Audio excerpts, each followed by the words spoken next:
За неполни 2 недели на околу 4000 хектари површина предстои жетвата на оризот во Кочанскиот регион. Според производителите на ориз, родот годинава е добар. Надаме се по 6-700 кг од декар да имаме.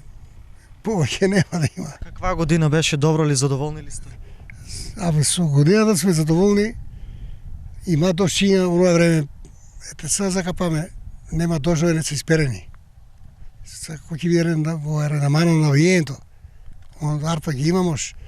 Па ја мислам, средно е добро, не е лошо. А што ќе биде натака, откупо дојде ли најтешко. Меѓутоа, оризопроизводителите од Кочанскиот регион ги мачи откупната цена. Откупна цена ова е 25 со 50 треба да биде. Таа е најрентабилна цена. Ама нема изражата. Сега е 50 Андрејата. Ова е турскиот 45, 40, поевтиње. Ама нема задржа цената. За цените не сум задоволен. Арпата не треба испод 30 динара да биде долар. Има многу давачки, има многу раздавулки. Тоа е прскање, ѓубриња, водни заедници, даноци. Ја. И сега ќе намалат натака уште. И така. По 13 динара го зимат, по 14, по 15 арпата. Ништо слабо.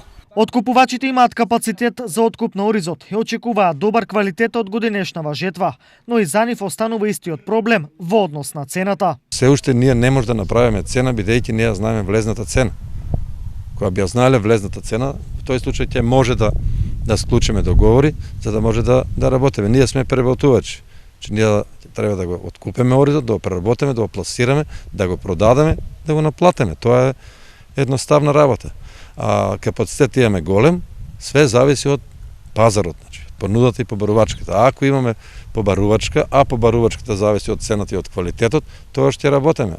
Освен известноста за новата цена, во меѓувреме на оризопроизводителите се уште не им се исплатени субвенциите од 5 денари за минатата година, кои побараа и навреме да се одреди минималната откупна цена на арпата, за да може да направат пресметка дали ќе имаат некаква добивка од произведеното.